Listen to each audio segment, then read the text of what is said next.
Hi guys, आज मैं आपके सामने फिर से one liner most important question के साथ। तो देखिए गाइस, जो भी आज क्वेश्चन है ये भी बहुत ही इम्पॉर्टेंट है। तो देखिए आज के इस वीडियो में कुछ बहुत ही इम्पॉर्टेंट क्वेश्चन के ही बारे में बताने जा रहा हूँ।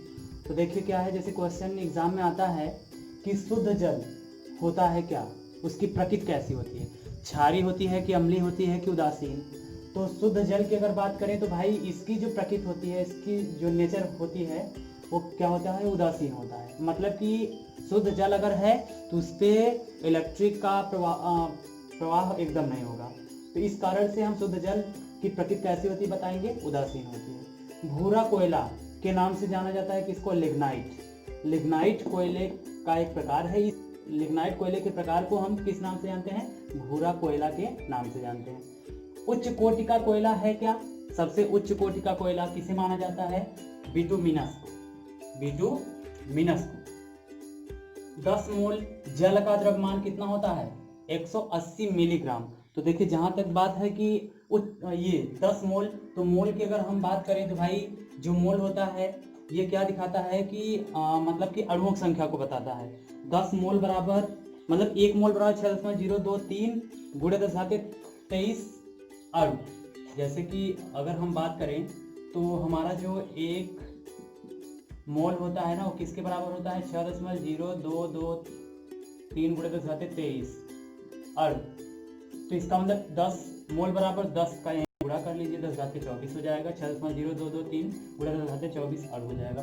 तो बात यही होती है कि जो हमारा 10 मोल जल होता है या किस, अब ये अणु में नहीं पूछा है बल्कि पूछ रहा है कितने द्रव्यमान के बराबर होता है। तो 10 मोल जल का द्रव्यमान कितना होता है, 180 मिलीग्राम होता है।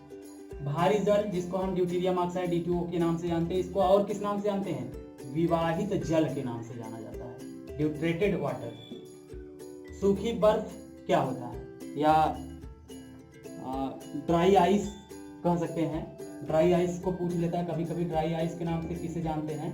तो होता तो आपका है कार्बन डाइऑक्साइड ही, लेकिन इस कार्बन डाइऑक्साइड का कौन सा फॉर्म, सॉलिड फॉर्म। तो उसको क्या कहेंगे, सूखी बर्फ, ड्राई आइस। पानी का घनत्व अधिकतम होता है कितने डिग्री सेल्सियस ताप पर, पानी का अधिकतम घनत्व कितने डिग्री सेल्सियस ताप पर होता है, 4 डिग्री सेल्सियस ताप पर।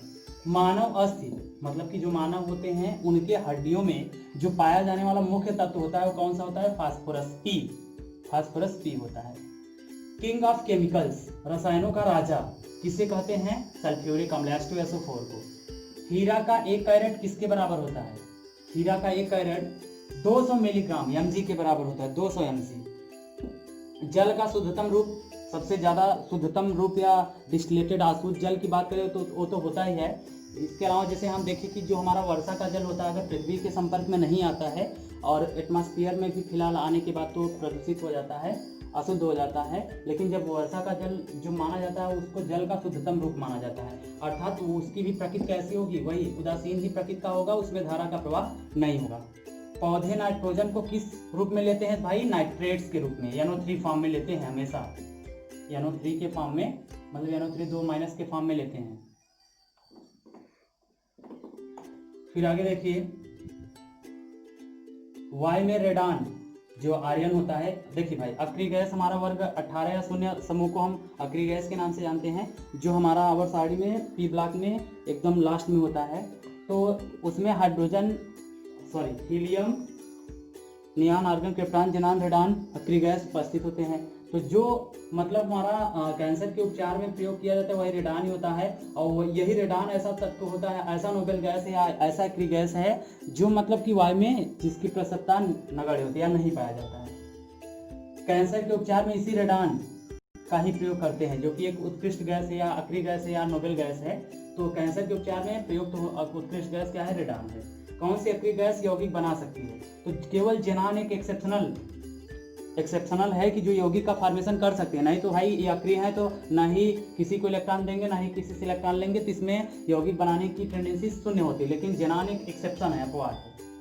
लोहे का शुद्धतम रूप कौन सा, लोहा देखिए ढलवा, पिटवा और इस्पात, 3 प्रकार का लोहा होता है। तो जो मतलब कि सबसे शुद्धतम रूप होता है लोहा का वो पिटवा लोहा होता है, और सबसे निम्न कोटि का लोहा ढलवा लोहा ही माना जाता है। तो देखिए सबसे लोहे का शुद्धतम रूप अगर देखें तो लोहे का प्रकार जो पिटवा लोहा होता है वो सबसे क्या होता है, शुद्धतम रूप होता है, जबकि निम्न कोटि का लोहा अगर देखें तो ढलवा लोहा को निम्न कोटि का लोहा कहा जाता है। उत्प्रेरक की खोज, देखिए उत्प्रेरक के पदार्थ होते हैं जो क्या करते हैं, किसी भी रासायनिक प्रक्रिया में उपस्थित होकर या तो उस रासायनिक प्रक्रिया की दर को बढ़ाएं या तो घटाएं, मतलब कि रासायनिक प्रक्रिया की दर में परिवर्तन करने वाले पदार्थ को ही क्या कहते हैं, उत्प्रेरक कहते हैं। तो उत्प्रेरक जो होता है ना, वो उसकी खोज बर्जीलियस, जे बर्जीलियस ने किया था। अक्रिय गैस या अक्रिय तत्व किस समूह के सदस्य होते हैं, शून्य समूह या 18 समूह के। पृथ्वी पर सबसे अधिकतम मात्रा में पाया जाने वाला तत्व ऑक्सीजन होता है, सबसे अधिक मात्रा में। गोबर गैस का मुख्य अवयव या मुख्य यौगिक होता है क्या, मेथेन, जिसको हम मार्स गैस के भी नाम से जानते हैं। ओके गाइस, जो मतलब आज का वीडियो था बस यही था। इस वीडियो को देखने के लिए आप सभी को धन्यवाद।